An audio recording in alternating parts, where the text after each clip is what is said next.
words. They don't just communicate thoughts. They reveal the hidden things in our hearts. They don't just communicate ideas. They create worlds. The mouth and the words we say are a creative force that is not only used all the time, but everywhere we go. Our words are the very essence of how the Creator made us. Join us as we discover the essence of man and the power of speech.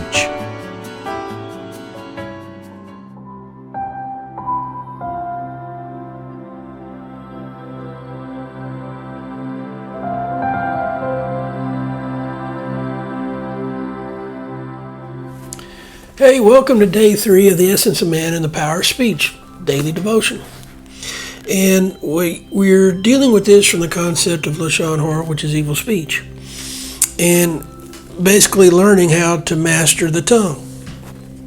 And if you've been paying attention, we've talked about, and listening, what we've talked about is how evil speech can affect not only the now, but the world to come. And we're spending a little bit more time on that in the front because I want you to see that words just don't affect the now.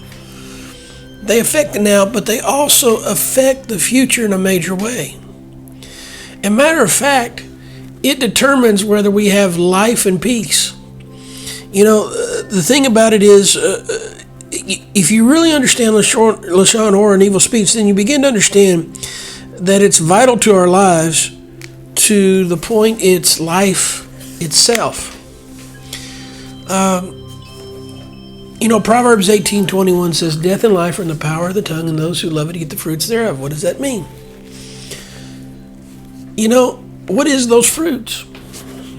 Well, if life is about peace and death isn't about peace, then it tells us that the words that we speak are either bringing us peace or they're not.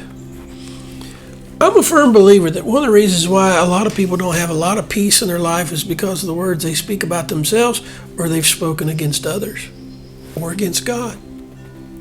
And there's even science to back this up. We'll get into that sooner or later. But notice, death and life are in the power of the tongue, and those who love it eat the fruits thereof.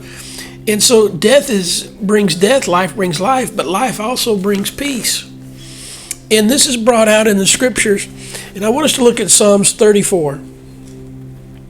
And I want us to look at verse 11. It says, "Come, ye children, hearken unto me, and I will teach you the fear of the Lord." So David's trying to tell us something here. He's saying, look, come to me. Let me teach you something.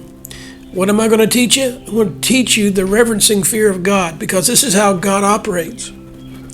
"What man is he that desireth life, and loveth many days that he may see good?" He desires life, many days. Life is dealing with the concept of here on earth. Many days is dealing with that in eternity. Listen to this. "Keep thy tongue from evil, and thy lips from speaking guile." So he says, look, if you're going to love life, and if you want many days, if you want eternity, then keep your tongue from speaking Lashon Hara or evil speech. Don't let it speak any kind of guile or deceit or perversion. Only let it speak that which is edifying unto the Lord. Those things which are pure, those things which are just, those things which are holy, those things which are praiseworthy. If there be any virtue, think on these things. It's one thing to think things, but it's another thing to say those things that you think. But you realize a lot of those things that we think in thought come as a result of things that we've said ourselves, to others, what others have said to us. So, if you're really searching a closeness with the Lord, if you want peace now and in the world to come, it's one thing to have a relationship with Christ. It's one thing to have a relationship with God. It's one thing to have faith in Christ and faith in God. That's one thing. But you got to live out the faith that you have. James says, faith without works is dead. Part of the works is doing the things that keep us on a path of teshuvah. I think I said it yesterday or the day before, I don't remember which, but love God with all your heart, mind, and soul. Love your neighbor as yourself. On these two commandments hang the law of the prophet. Well, loving your neighbor as yourself is not speaking evil against him.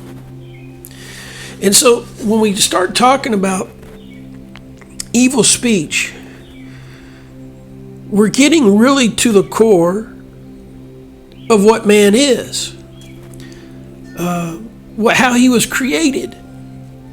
This is the essence who he is. If he's able to speak things that are evil that affects things in the world to come, or if he's able to speak things that are good that affects things in his world to come, that either bring life or death or peace or destruction, this is the real essence of man. So when we're talking about evil speech, we're not just talking about the tongue, we're actually talking about the essence of man himself. So it's not just the concept of just saying this or saying that. It's the basic principle of what man is and who he is and how God designed him. Let me give you a definition of essence. Listen to this. The individual, real, or ultimate nature of a thing. The properties or attributes by means of which something can be placed in its proper class or identified as being what it is. The most significant element or quality or aspect of a thing or person. So let's look at this for a moment. The individual, real, or ultimate nature of a thing. Your mouth reveals the nature of who you are. Your words reveal the nature of who you are. Jesus even said, out of the good treasures, or out of the good heart, a man speaks forth good things. Out of the evil treasures of his heart, speaks forth evil things. So this is the thing.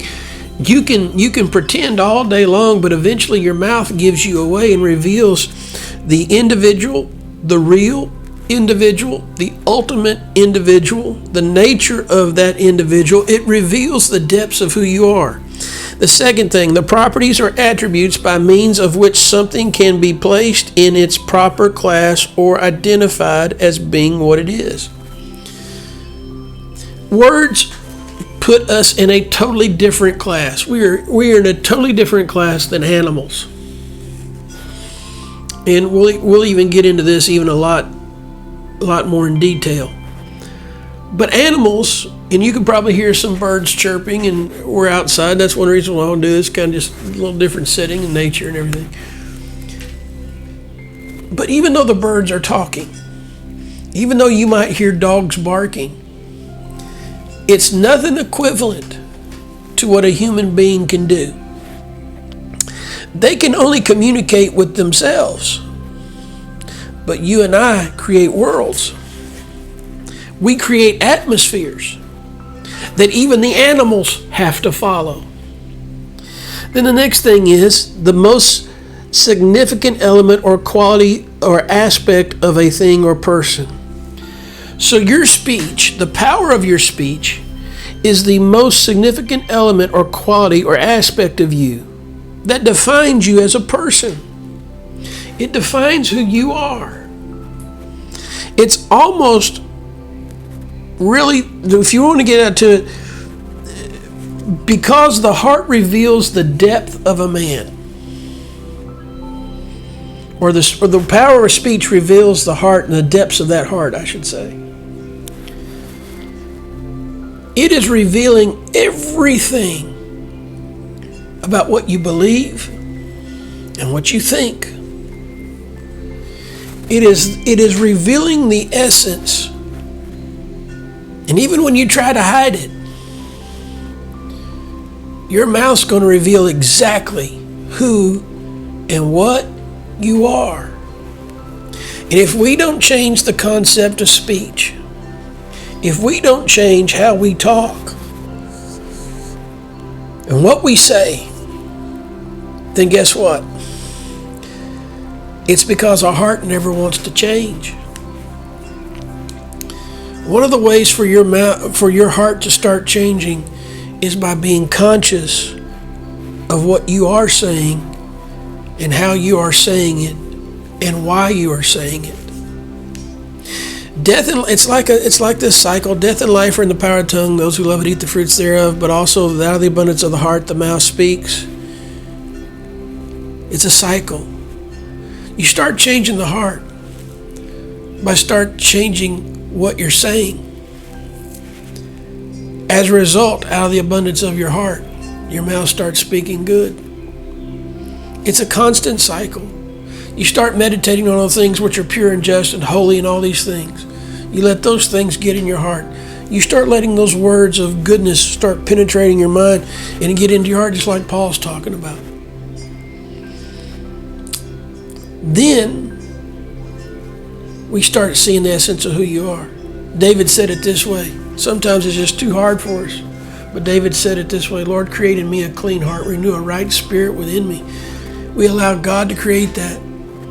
But we have to maintain that by saying those words that are pure, that are just, that are right, not speaking evil, but speaking the blessing, not the cursing.